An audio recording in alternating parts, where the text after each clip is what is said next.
നമസ്കാരം. ജന്മഭൂമിയിലേക്ക് സ്വാഗതം. വാർത്തകൾ ചുരുക്കത്തിൽ.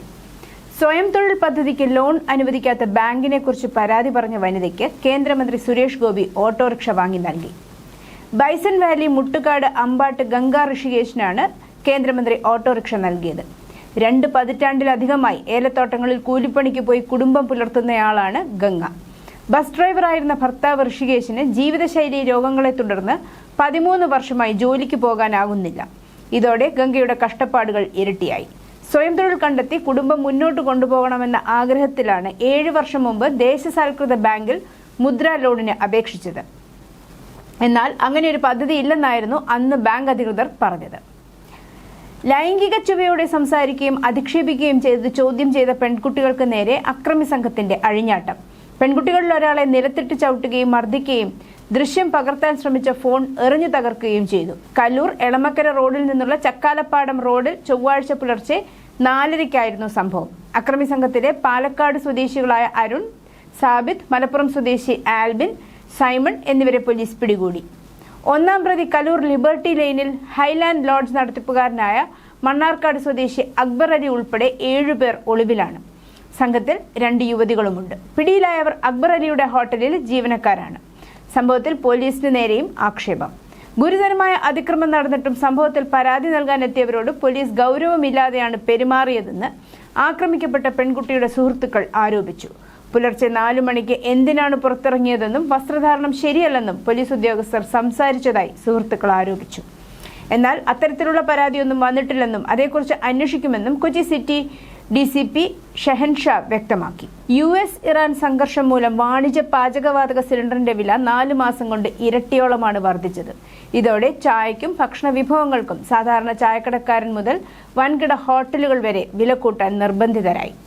പരിപാടികൾക്ക് വളരെ മുൻകൂട്ടി കൊട്ടേഷനുകൾ നൽകുന്ന കാറ്ററിംഗ് സർവീസുകാർ വരെ അതാത് സമയത്തെ പാചകവാത വിലയ്ക്കനുസരിച്ച് മാറ്റം വരാൻ സാധ്യതയുണ്ടെന്ന മുന്നറിയിപ്പും നൽകി തുടങ്ങി.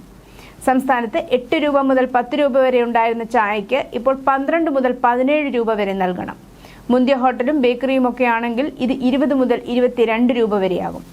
കാപ്പിയാണെങ്കിൽ 15 രൂപയിൽ നിന്ന് 20 മുതൽ 30 രൂപ വരെയായി. 2 നേരത്തെ ചായ കൂടി ഒഴിവാക്കിയാൽ മാസം 780 രൂപ ലാഭിക്കാം. 1 വർഷമാകുമ്പോൾ ആ ലാഭം 10,000-ത്തിലെത്തും. ഒരു ചായ കുടിച്ചാലോ എന്നതിൽ നിന്ന് ഒരു ചായ കുടിച്ചില്ലെങ്കിലോ എന്നതിലേക്കാണ് മലയാളി ഇപ്പോൾ ചിന്തിക്കുന്നത്. പ്രതിപക്ഷ നേതാവ് പിണറായി വിജയന്റെ മകൾ വീണ വിജയന്റെ വീട്ടിലെ റെയ്ഡിനിടെ ED ഉദ്യോഗസ്ഥരെ CPM പ്രവർത്തകർ ആക്രമിച്ച കേസ് പ്രത്യേക സംഘം അന്വേഷിക്കും. കാന്റോൺമെന്റ് ACPയുടെ നേതൃത്വത്തിലുള്ള പ്രത്യേക സംഘത്തിൽ 30ഓളം പോലീസ് ഉദ്യോഗസ്ഥരുമുണ്ട്. 4 SHOമാരാണ് സംഘത്തിൽ ഉള്ളത്. ഇന്നലെ പ്രതിപക്ഷ നേതാവ് പിണറായി വിജയൻ പ്രധാനമന്ത്രി മോദി അമേരിക്കൻ പ്രസിഡന്റ് ട്രംപിന്റെ മുന്നിൽ മുട്ടുമടക്കുന്ന ആളാണെന്ന് പരിഹസിച്ചിരുന്നു. ഇതിനു മറുപടിയായി BJP MLAയും നിയമസഭാ കക്ഷി നേതാവുമായ BB ഗോപകുമാർ EDയെ കണ്ടാൽ പേടിക്കുന്ന പ്രതിപക്ഷ നേതാവിനെ പോലെ അല്ല പ്രധാനമന്ത്രി നരേന്ദ്രമോദി. ഏത് ലോകരാജ്യങ്ങളുടെ തലവന്മാരുടെ മുന്നിലും ഭാരതത്തിന്റെ നിലപാട് പറയാൻ കരുത്തുള്ള നേതാവാണ് നമ്മുടെ പ്രധാനമന്ത്രിയെന്ന് വ്യക്തമാക്കി. ഈ സർക്കാരിന് വേണ്ടി ഗവർണർ നടത്തിയ നയപ്രസംഗം യാഥാർത്ഥ്യ ബോധത്തോട് പുലബന്ധം പുലർത്താത്തതാണെന്ന് BJP MLA V മുരളീധരൻ നിയമസഭയിൽ പറഞ്ഞു. ഗവർണറുടെ നയപ്രസംഗത്തിനുള്ള നന്ദിപ്രമേയ ചർച്ചയിൽ സംസാരിക്കുകയായിരുന്നു അദ്ദേഹം. ഇടുക്കിയിൽ വിനോദസഞ്ചാര കേന്ദ്രമായ കൊളുക്കുമലയിലെ പ്രശസ്തമായ സിംഹപ്പാറയിൽ വെച്ച് ചെന്നൈ സ്വദേശിയായ യുവാവ് കൊക്കയിലേക്ക് ചാടി ജീവനൊടുക്കി.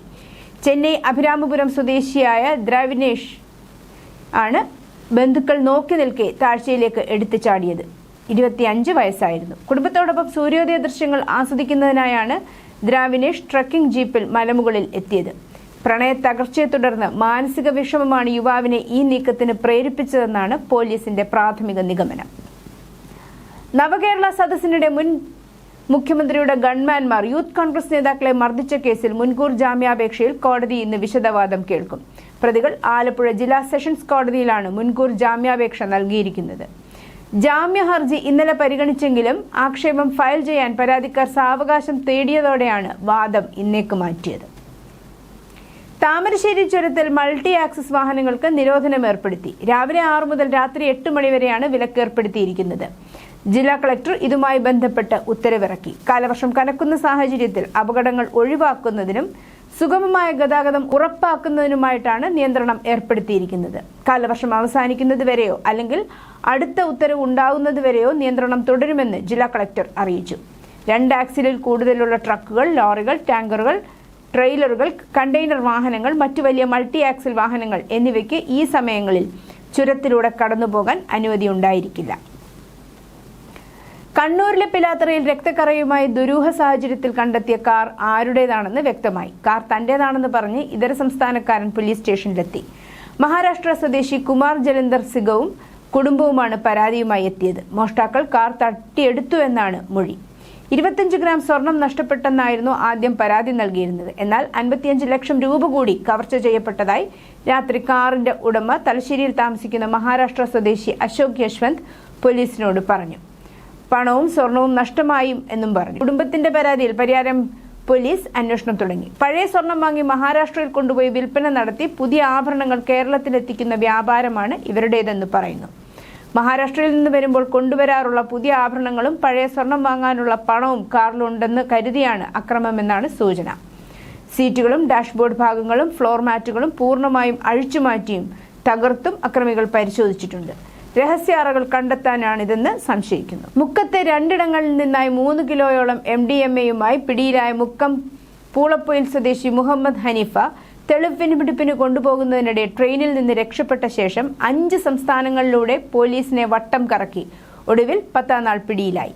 ഒറ്റനോട്ടത്തിൽ മനസ്സിലാകാതിരിക്കാൻ മുടിമുറിച്ച് രൂപം മാറി കൈക്ക് പരിക്കേറ്റുന്ന വ്യാജേന കൈവിലങ്ങ് തുണി കൊണ്ട് മറച്ച് ലോറിയിലും തീവണ്ടിയിലുമായി കിലോമീറ്ററുകൾ നീണ്ട യാത്ര. കയ്യിൽ 1 രൂപ പോലുമില്ലാതെ പോലീസിന്റെ കണ്ണ് വെട്ടിച്ച് ട്രെയിനിൽ നിന്ന് രക്ഷപ്പെട്ട ശേഷം വാങ്ങിയത് 3 മൊബൈൽ ഫോണും 3 സിം കാർഡുകളും.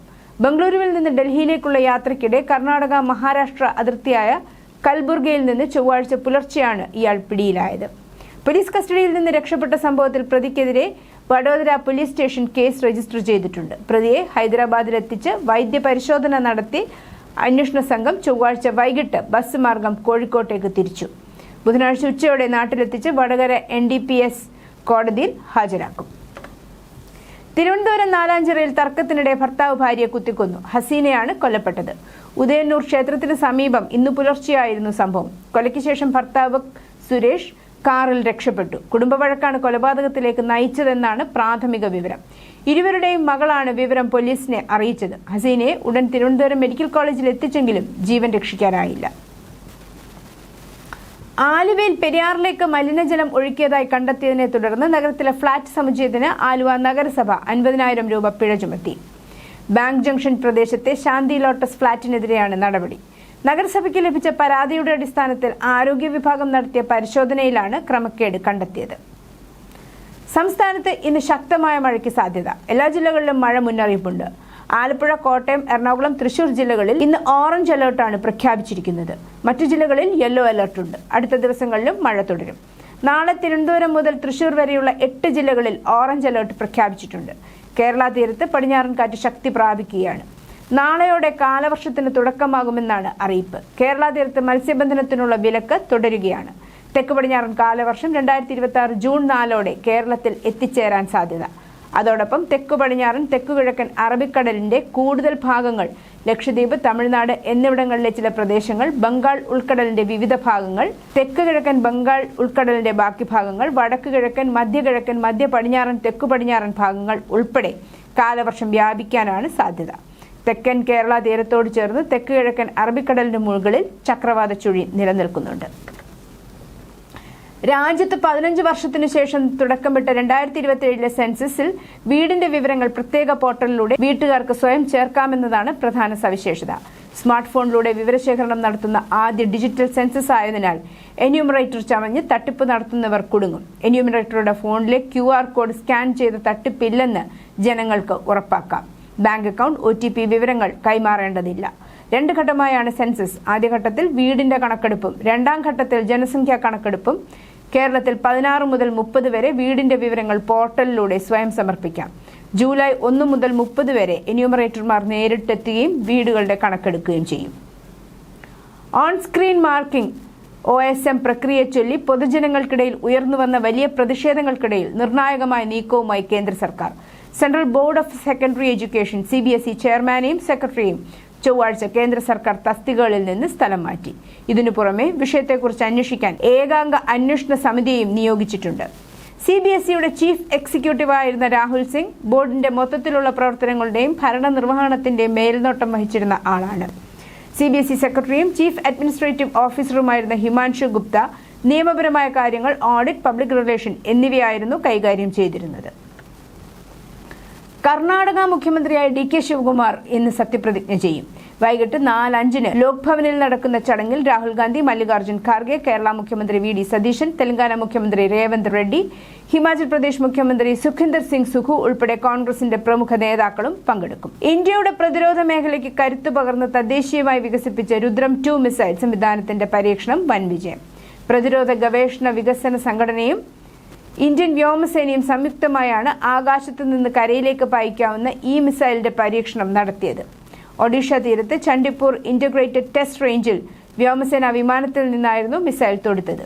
പരീക്ഷണത്തിന്റെ ഭാഗമായി നിശ്ചയിച്ചിരുന്ന എല്ലാ ലക്ഷ്യങ്ങളും മിസൈൽ കൃത്യതയോടെ കൈവരിച്ചതായി പ്രതിരോധ മന്ത്രാലയം വാർത്താക്കുറിപ്പിൽ അറിയിച്ചു. മണിക്കൂറിൽ പരമാവധി 5.5 മാക് വേഗതയിൽ സഞ്ചരിക്കാൻ ശേഷിയുള്ള രുദ്രം 2-ന് 300 കിലോമീറ്റർ അകലെയുള്ള ശത്രുലക്ഷ്യങ്ങളെ വരെ തകർക്കാനാകും.